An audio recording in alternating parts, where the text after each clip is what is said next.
Senhores telespectadores, estamos na ilha de Porto Santo. E porquê é que se chama Santo a este porto? Porto Santo, porquê? Eu gostava de explicar isso, mas acho que ainda a melhor maneira de explicar é começar pela nau Catarineta. Estou convencido que mais de 90% dos senhores telespectadores já ouviram falar na nau Catarineta. Pode ser que haja alguns muito novos que não conheçam isso, que é um romance muito antigo, é um romance que vem do tempo dos descobrimentos. Um romance popular que as pessoas cantavam e que começava lá vem a nau Catarineta que tem muito que contar. Bom, depois contava a história de um capitão, andava perdido no mar, passava mais de ano e dia que andava na volta do mar. Acabou-se tudo a bordo, não havia comida, não havia água, não havia nada. E chegaram a deitar solas de molho, mas o que é verdade, isso chegava a acontecer. Mas não os puderam comer e acabaram por uma coisa terrível. Deitaram sortes para ver qual se havia de matar, porque eles tinham que se comer uns aos outros. E logo foi cair a sorte no capitão-general. Bom, o capitão aceitou o seu destino, pronto. Alguém tinha que morrer, mas pediu ao marinheiro para subir ao alto mastro e ver lá se vês terras de Espanha, areias de Portugal. O capitão, o grumete viu, disse já vejo, mas depois pediu alvíceras. Alvíceras, hoje é uma palavra que não se usa, alvíceras. Alvíceras era a gratificação que se dava a quem trazia uma boa notícia. É claro que só podia haver alvíceras numa altura em que não havia telégrafo. Uma coisa acontecia e depois havia sempre uma pessoa que ia a correr, chamava-se até um alviçareiro, porque a primeira pessoa a dar a notícia recebia o pagamento, um alviçareiro. E o grumete disse, alvíceras. O capitão resolveu pagar-lhe aquilo e disse, olha, estás a ver as minhas filhas, a mais formosa de todas, contigo hei de casar. Mas o grumete disse, não, eu não quero casar com a tua filha. Bom, então, olha, dou-te o meu cavalo branco, que me custou a ensinar, é um cavalo magnífico. Mas o grumete disse, também não quero o teu cavalo, não o sei cavalgar. Então o capitão, olha, então dar-te-ei tanto dinheiro que não o possas contar. E o alviçareiro disse, eu também não quero o teu dinheiro, custou-te muito a ganhar. E o capitão ficou assim, mas então, que alvíceras é que tem de dar? E o grumete aí mostrou que era realmente o demónio. Disse-lhe, capitão, quero a tua alma para comigo a levar. O capitão percebeu que o grumete era o demónio e disse, renego de ti, demónio, que me estavas a tentar. Quando o capitão disse isto, deu um estouro demónio. Acalmaram vento e mar. E à noite, a nau Catarineta estava em terra a varar. É por causa deste último verso que eu falei nisto. À noite, a nau Catarineta estava em terra a varar. As pessoas ouvem isto e não estranham. Então como é que uma nau é um navio, uma nau é feita para andar no mar, não pode estar em terra. Como é que pode estar uma nau em terra? Só está em terra se estiver a varar. Varar é estar apoiada por varas. Bom, e em poucos sítios era possível tirar uma nau do mar, metê-la em terra, com estes rochedos, com aquelas falésias, aquelas penarias pavorosas que se vêem, por exemplo, em toda a Ilha da Madeira, que se vêem nos Açores. É completamente impossível pôr o navio em terra. Agora, se houver uma praia suave, mansa, macia, Os marinheiros, com cabos, levam o navio, puxam, chama-se isso, à sírga, levam-no à sírga, areia dentro, e chegam lá, amparam-no com varas. Eu estou num iate de luxo, fizeram o favor de me ceder para este efeito. É claro que isto não é a nau Catarineta, mas pareceu-me que era um cenário bom para explicar o que quer dizer varar. Eu já lhes vou explicar bem o que é varar.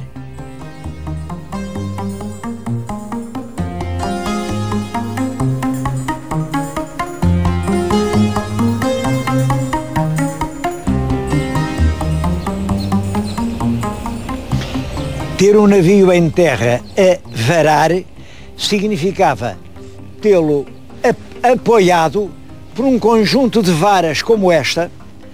Isto ainda é uma vara do tipo antigo. Hoje, claro, isto já se não usa.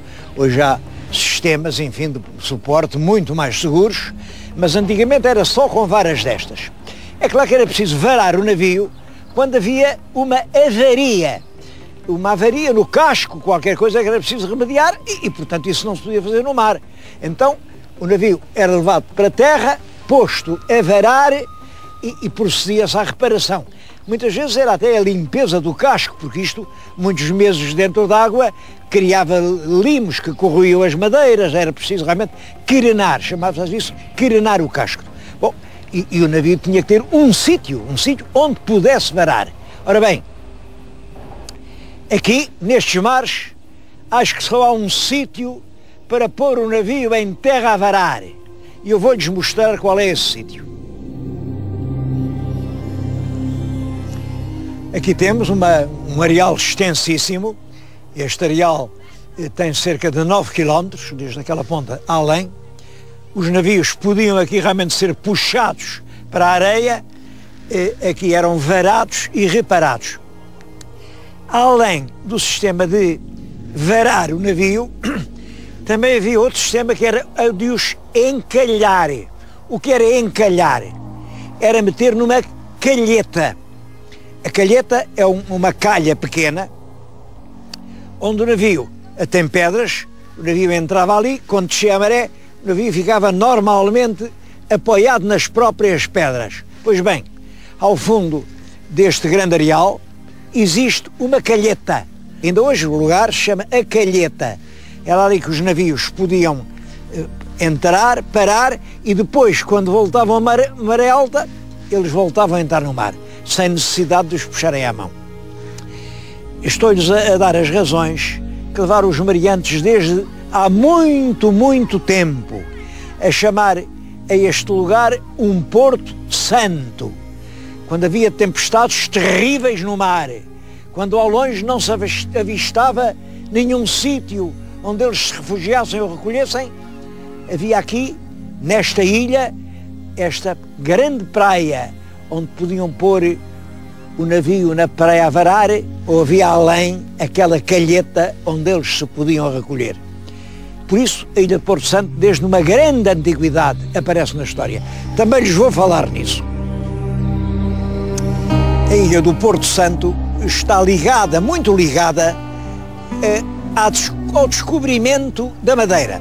Devo dizer que é uma ligação que vem mais da tradição do que da verdade histórica. A tradição diz isto, e é uma tradição que tem fundamentos.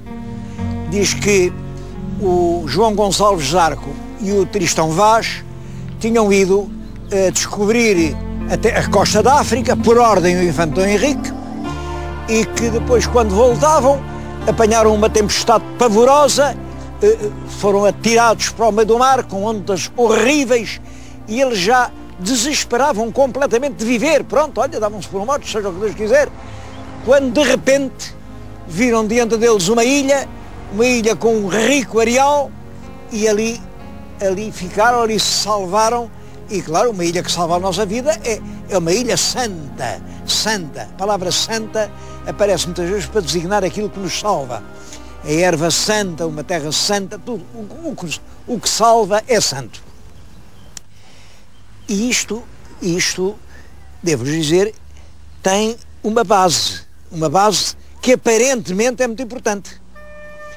É quem conta isto, é nem mais nem menos que o cronista do infante Dom Henrique, o comendador Gomes Yanes de Azurara, conta isto na crónica, quer dizer, e o Zurara é contemporâneo destes acontecimentos. Provavelmente o Zurara ainda conheceu o Zarco. O Zurara trabalhava às ordens do infante Dom Henrique. Portanto, a gente fica assim, bom, isto é uma testemunha presencial. E foi isso que impôs a lenda. Só que nestes testemunhas presenciais, só quem não nos tribunais é que não sabe, há muitas testemunhas que dizem e que juram, mas que mentem. E não há dúvida nenhuma de que o Zurara aqui mentiu. E havia razões para mentir, devo dizer que havia. Nesta altura, quando o Zurara escreve isto, ainda os espanhóis reclamavam a posse completa, jurídica, das Canárias e diziam que isto também era Canárias. Também era Canárias. E o infante Dom Henrique queria mostrar que isto estava na posse dele havia mais de 30 anos. Porque 30 anos, isso é um prazo de prescrição extintiva que vem desde o direito romano, ao fim de 30 anos, quem está na posse continuada, pacífica, de boa fé de uma coisa, é dono dela. E creio que é essa situação jurídica que explica as mentiras do Zurara. Porque quem saiba a história sabe perfeitamente que isso não é verdade. Ele diz que isso aconteceu em 1315, outros dizem em 1318. Devo-lhes dizer que o infante Dom Henrique só pode ter mandado fazer navegações com os navios com a Cruz de Cristo a partir do momento em que ele é que mandava na Ordem de Cristo. É a partir do momento em que o infante Dom Henrique é o administrador da Ordem de Cristo que ordena que os navios que andam a fazer a guerra santa do Islão, a guerra contra os corsários, ele diz aos navios: vocês não andem mais lá atrás dos corsários, não vão lá roubar os reinos dos mouros, não entrem aí pelo Estreito de Gibraltar para roubar o reino de Granada, eu quero é que vão por essa África fora para conhecer como é o mundo. Isto também vem no Zurara, conta-nos isto a propósito da viagem dos Gilianos, imaginem. Diz ele que é aos Gilianos que ele dá essa primeira ordem: não vão para aí roubar a terra de mouros, mas é que vão descobrir o mundo. Ora bem, como é que antes do infante Dom Henrique ser administrador da ordem, ele podia dar ordens aos navios? Bastava isso para se pôr completamente de parte a lenda de que o Zarco e o Tristão Vaz chegaram aqui a Felice e disseram: bendita terra, Porto Santo. Bastava isso. Mas há outras razões, outras e muito importantes. Devo dizer que estes mares aqui da costa marroquina até Agadir, estes mares no século XIV eram muito frequentados. Os navios vinham do Mediterrâneo até aqui, vinham comprar mercadorias, vinham comprar escravos, vinham comprar cavalos, até se chamava isto o Mar das Éguas. Eram mares muito frequentes. Dos não julguem que era um mar desconhecido, isso é um disparate. Não, até há tratados escritos entre o rei de Marrocos e aqui estes régulos cá de baixo de Agadir. E esses navios que vinham até às Canárias, quando queriam regressar à península, tinham que navegar muito no sentido do Ocidente, que era para apanharem depois um vento que os trouxesse outra vez até a Europa. Ora, quem vem das Canárias e navega para o Ocidente não pode deixar de ver a Ilha da Madeira, a Ilha de Porto Santo. E de facto, este facto é muito importante, há um frade espanhol, anónimo, ele não assinou, um anónimo espanhol, mas autêntico, que no século XIV disse que andou por aqui e que viu as ilhas Salvage, são as selvagens, Desierda, são as desertas, Linhame em italiano quer dizer Madeira, era a Ilha da Madeira, e Puerto Santo, isto no século XIV. Quer dizer, no século XIV já se chamava isto Porto Santo, exatamente pelas razões que eu lhes disse. É que os navios que se perdiam nas tempestades sabiam que aqui encontravam refúgio e abrigo. Portanto, a história contada pelo Zurara é realmente uma história inteiramente fabulosa.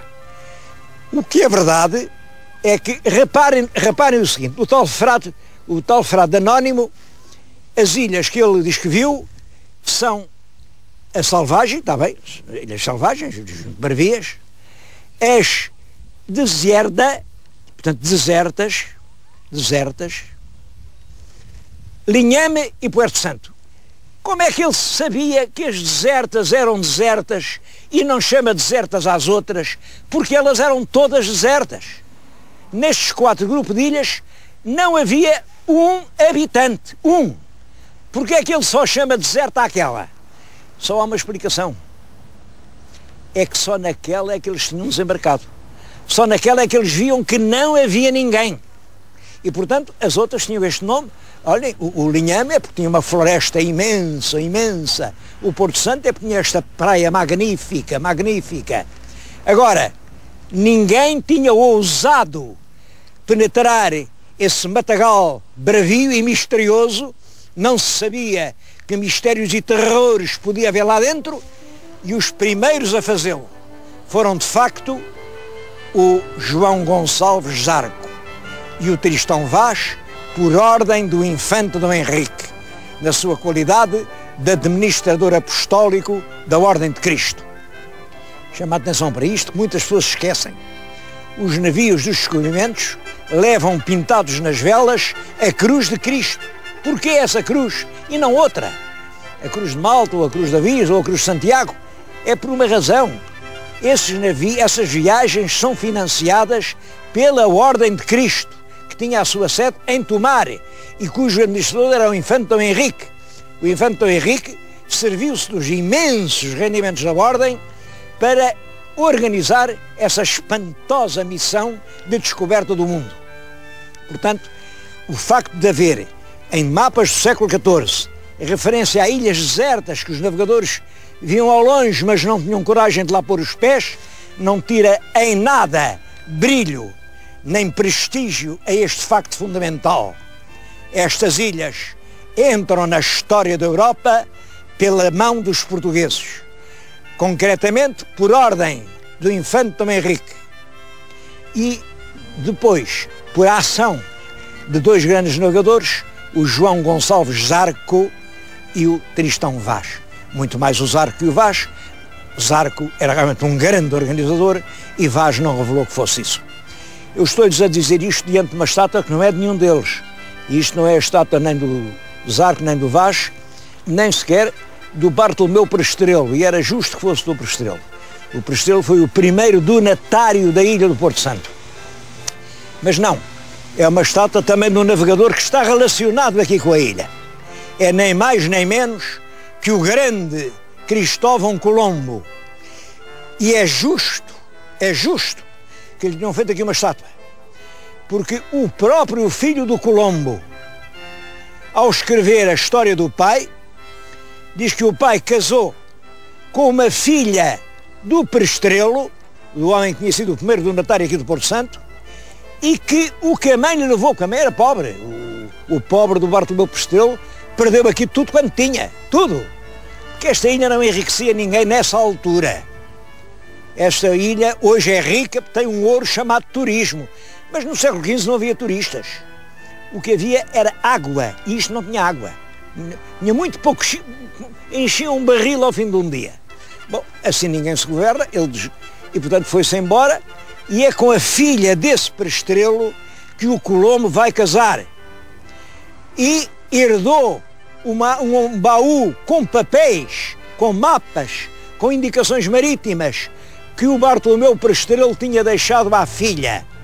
Quer dizer, é com o saber criado aqui, em Porto Santo, aqui nesta região da Madeira, por um navegador italiano, que o Colombo tem os seus grandes sonhos que o levam a ser o grande descobridor da América.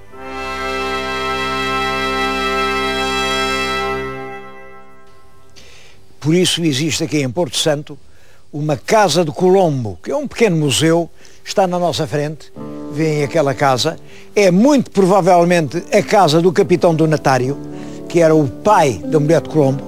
É muito, muito provável que tenha sido aqui que nasceu a mulher de Colombo. É claro que não há certeza nenhuma, não há certeza nenhuma. Mas isto fica junto da Igreja Matriz, a casa do capitão Donatário ficava sempre junto da Matriz e ficava também junto da Câmara Municipal. Eu gostava que vissem a antiga Câmara Municipal. Reparem, é um edifício bem característico das câmaras do século XV, mas mudou há pouco tempo e agora já não é esta, agora é esta outra que estão a ver. Esta mudança radical mostra uma transformação fundamental na vida do Porto Santo. Até há poucos anos isto vivia do passado, agora vive do presente, vive do turismo. Vamos falar no turismo.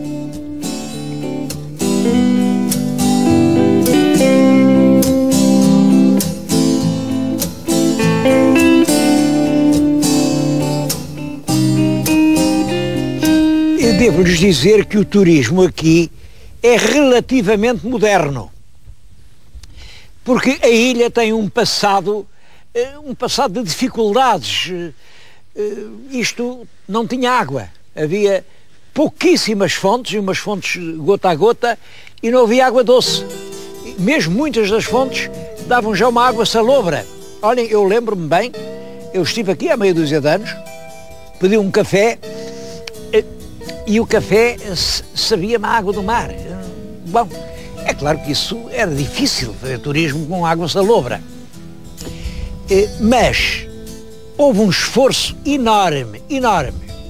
Quando eu estive aqui, realmente foi em, não sei, mas já foi em 90 e tantos, a ilha era completamente parda, castanha, estéril, deserta, não havia aqui viva. E agora chego aqui e fico assombrado porque alguém tingiu a ilha de verde.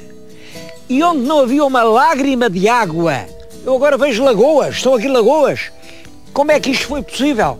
Bom, isto é um milagre ecológico, é um verdadeiro milagre ecológico. E nesse ponto quero chamar a atenção para isto. Alguns fundamentalistas da ecologia dizem que na natureza não se toca. Isso não é verdade. O que é verdade é que a natureza não se estraga.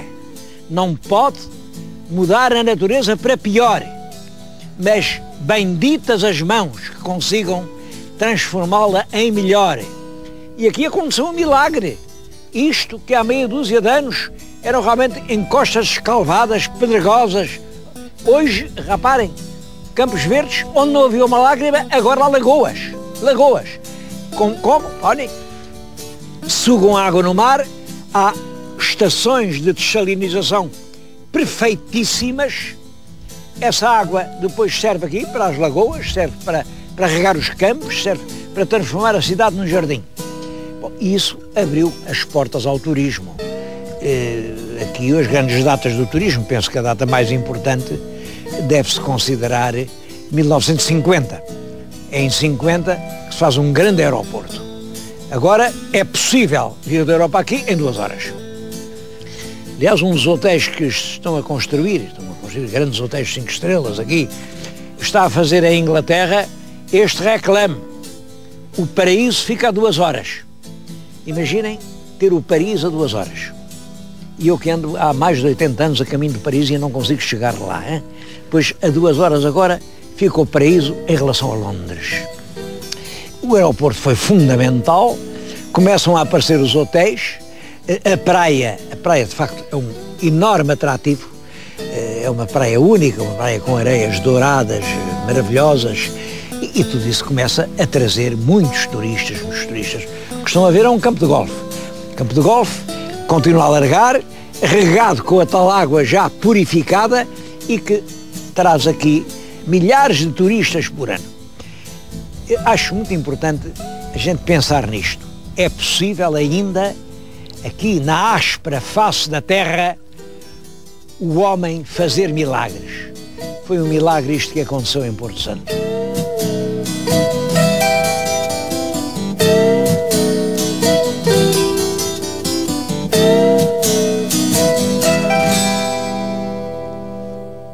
quem hoje vem a Porto Santo, vem sempre aqui visitar o chamado Pico do Castelo.